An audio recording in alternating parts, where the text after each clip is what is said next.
troubles timekeeping, so like all the time I will also set this on whether it won't stress me.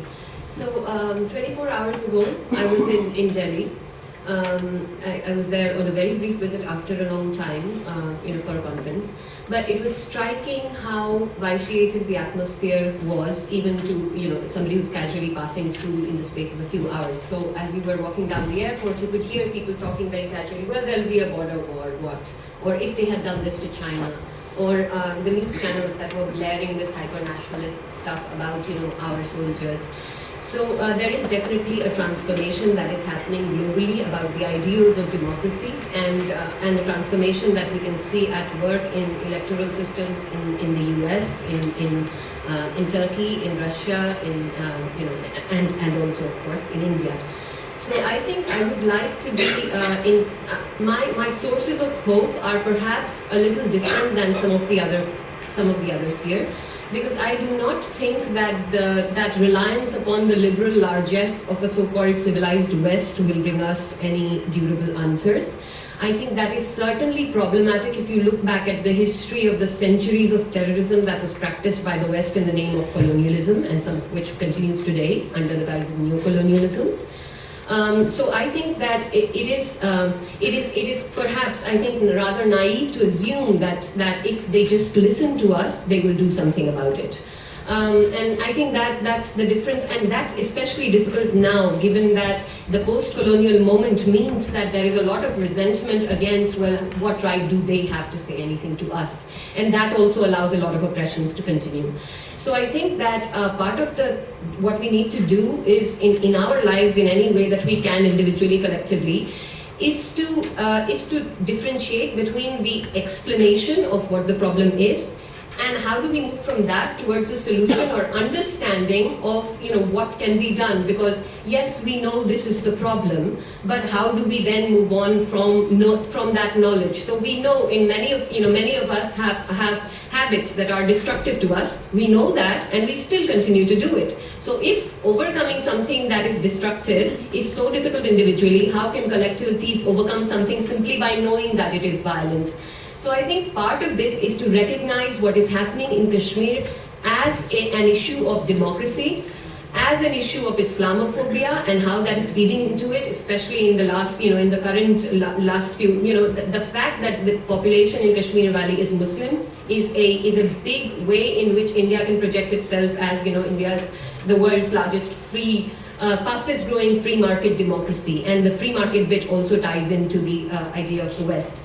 So I think that for people who speak about Kashmir, in India, in Pakistan, in Kashmir, outside of Kashmir, anywhere, all the narratives, or pretty much almost all the narratives of Kashmir, are landmined with vested interests. And I think until and unless we recognize that there is a polyvocality of these narratives, that there are more than one of these narratives, we will not be able to move forward. What is central, and what I think nobody would deny, is that there is a big problem of human rights, which is, to put it in the mildest way possible, it's literally the dehumanization and collective punishment of an entire population. And secondly, the problem of self-determination that goes back to the history. Bearing these two things as the core, beyond that we have to see how can we move from what is going on to where we need to be normatively. And I think that the sources of hope, I would place them in linking it up with other similar struggles happening elsewhere, but also within the opposition to the Hindutva moment that is happening within India. So, all the people who are labeled anti-national or seditious because they speak about Kashmir in India, I think that growing those voices is really important, because ultimately politicians react when they need to, and if they feel that there is a pressure that Kashmir electorally is an issue where taking a harder line will not help them, that is when they will seek to change what they are doing right now.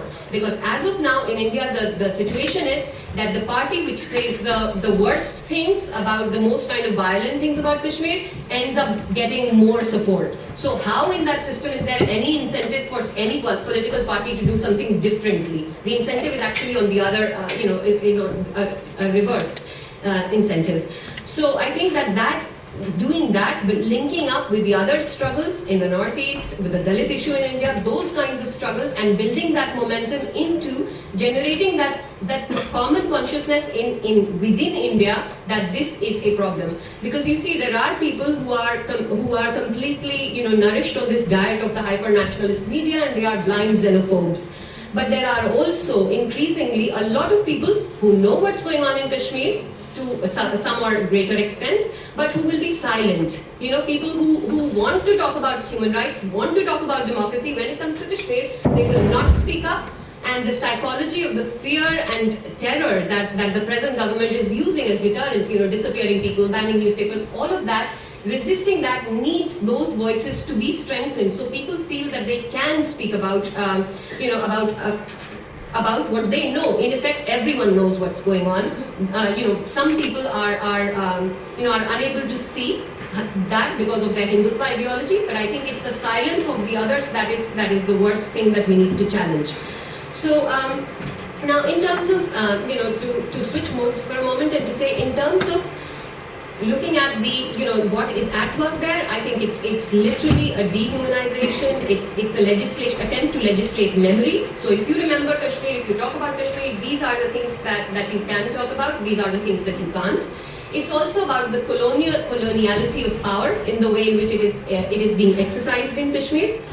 And the situation really of India is that, and actually both India and Pakistan are to different extents involved in this, because as you will know that even the Pakistani constitution has articles that say that nobody should be allowed to have any propaganda that goes against Kashmir's accession to Pakistan. So I think it's a problem of the post-colonial states, where the assumption is that nation and state are actually mapped onto each other, whereas states and nations in large parts of the world, unlike Europe, are not well mapped onto each other. So Kashmir as a nation does not have its state, and like the Kurds, like the Tibetans, that is of course historically a problem. So it's that dehumanization. It's also an understanding of sovereignty, which is necropolitical. So that being sovereign means essentially having the power to decide who lives and who dies.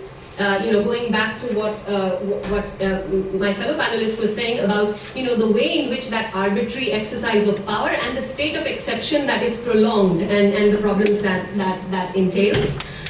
It is also, but I think one of the other sources of hope is that the fact that it has gone on for so long means that it is domination without hegemony. It is the resistance has continued, means the people have not been subjugated in spite of everything. So you can build as somebody said, I forget who, but you can build a throne with bayonets, but you can't sit on it. So literally it's that situation. There is that territory that is held by force, but everyone knows that it is held by force. The situation in 2016, so we saw Insha's picture a bit earlier, and Insha Malik, when I tweeted about this, this picture, an Indian person tweeted back saying, and what was Insha doing? He was throwing stones at the army or the police. So not knowing, first of all, that Insha is a girl, and secondly, the fact that Insha was in her own home at this time. There is a disjuncture of narratives in that we have to target the media. We have to make sure media narratives are more plural and reflective, because an Indian person sitting in India hears about the protest in Kashmir, and their response to that is that this is everything okay? Okay, right.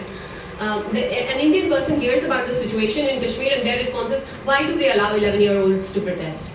Kashmiri, friends of mine who were talking the other day said that there was this one instance, for example, they were just talking casually, where a small child wanted to join a protest where his elder brothers were part of it, and they said, no, you stay indoors. And this child, getting very frustrated, says, when I grow up, I will not restrict someone the way you're doing. The idea of that struggle, of the fact that child actually thinks of that being as something that continues for generations. So it's very much internalized into people's heads. Right. So let me then sources of hope. So many Congress politicians and other non-BJP politicians recently have been saying things like, Kashmir is a political problem, it needs a political solution. These are people who are saying this now because they are in opposition. I think politicians are a special category of people who can see the truth more clearly when they don't have power. In which case, this is the time that we need to hold them to these narratives. We need to memorialize these narratives, we need to get guarantees from them about these narratives so that when they have the power, they cannot go back on their words without losing face significantly. Because this is the time that you hear a lot of people who are not BJP saying that we would do things differently in Kashmir, and I think that they need to be held to account for that. So I suppose as a way of just ending there, I would say that perhaps many people will listen to Kashmir, but we need to really hear and we need to then do something from that, and that there are many of these narratives on Kashmir. We need to make this polyvocal, and we need to make this not about the nation states but about the people, not about the elites. So you saw in that movie that it was about the enmity between Nehru and Abdullah, Sheikh Abdullah and Jawaharlal Nehru, and then at some point it becomes between between the politicians in Kashmir, in Kashmir and in Delhi, or in Delhi and in Islamabad. In all of this, the commonality is that it's the elite statist view of politics that is causing this violence. And may I also add that these are not just elites, they are elite men. And the only way in which women have entered this story is through being the daughters or sisters or relatives of powerful men. That film that was made by Indians was a brilliant film, but I did not see a single Kashmiri woman in that film. And I think that is a strong indictment of a system that just is so obsessed with a masculinist idea of power, control and territory and violence that it cannot and does not recognize either the plurality of voices or the profits that will come from peace, or the fact that this kind of violence needs to be countered by acknowledging and broadening that existence. Thank you.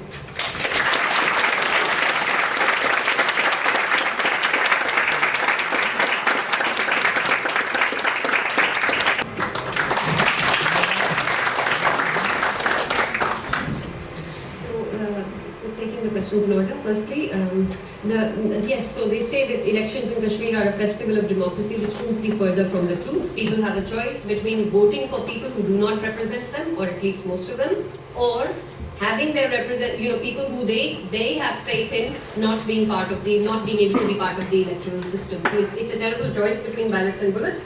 However, that narrative should be really challenged, because voting in elections is not about representation.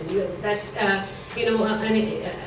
somebody called Sheldon Boland, an interesting intellectual in the 1980s, had this line in one of his articles: a microchip has more power than a vote. This was 1985. I mean, what the power of vote today is very little, other than to kind of lend some kind of credence to whichever elite happens to be the most persuasive at any point in time.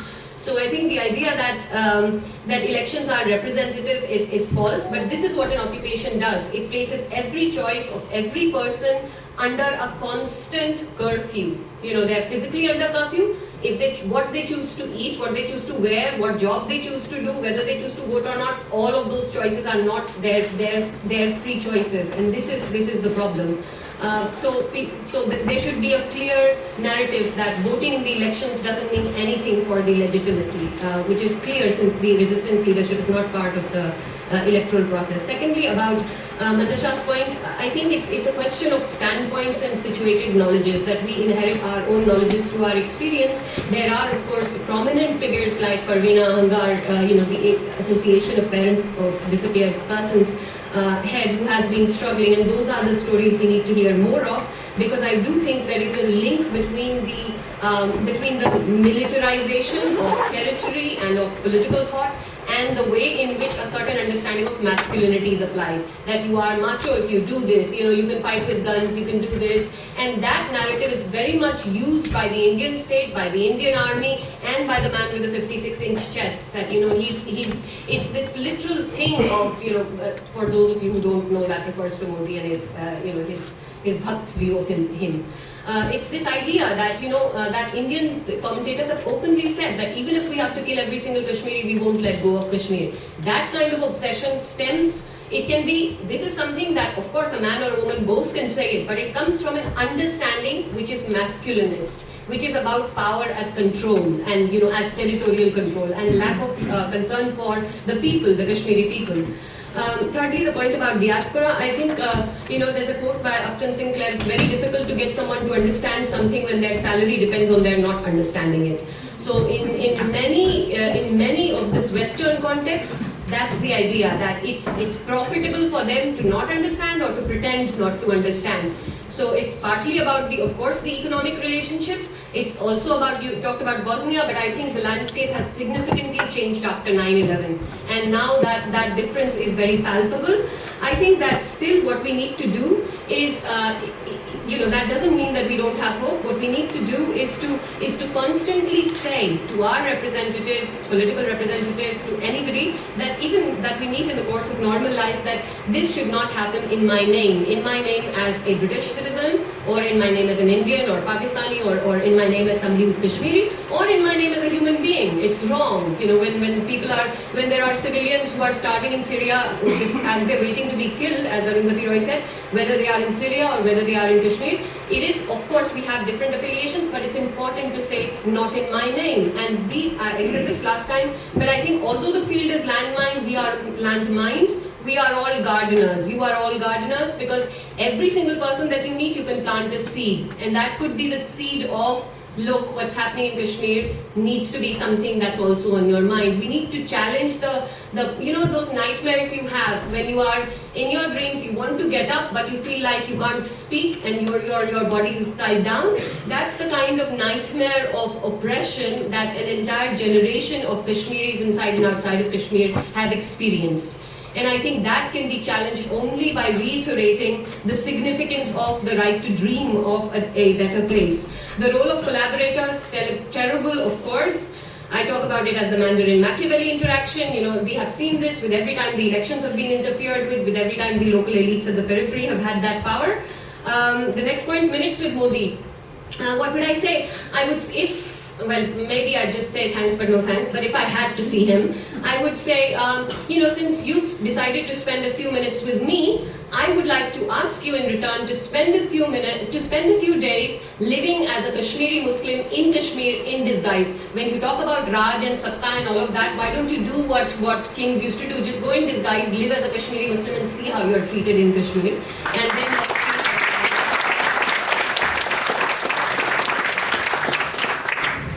thank you. It's terrible, when people applaud and you say, that's eating into my time. But just give me half a minute more, because I still have the last question about, sorry. Thanks. Colonialism in the West. Good Friday Agreement. Things can be resolved. I think the innovative thing is now with the new media. See, why did the Uri and all of that start happening at that point when people in India and worldwide were raising serious concerns about pellets? So that means we can get through. That's why the states changed the narrative and it became about India-Pakistan. And before that, there was a significant momentum around what was going on in Kashmir, including in India. And I think that's why it's important, through the use of every creative media and the digital and online social media, to tell the very simple things. You would be surprised at how many Indians do not know what Article 370 means, do not know J&K had its own flag, do not know it had its own prime minister, do not know Indians cannot own land there. So they think it's just like any other state. It's not. It's basic historical facts such as Article 370, such as Treaty of Amritsar, such as 1990s. And I think that can be done and should be done. Also, don't forget, Modi's government only came to power on 33 or something % of the total electoral votes in the country. That means there are a lot of divisions that can potentially be appealed to in order to create this narrative for a better Kashmir.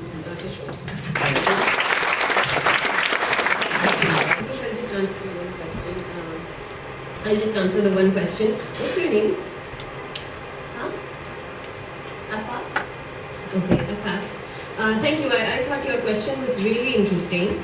And, and she's not just wearing pink. I don't know why our chair decided to pick on that. She had a big book open in her lap throughout most of the session. So she's clearly a reader and a role model for other children.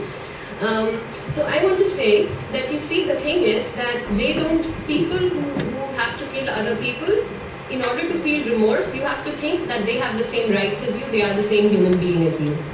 And the thing is that in order to get somebody to kill someone else, you have to make them see that person as the enemy.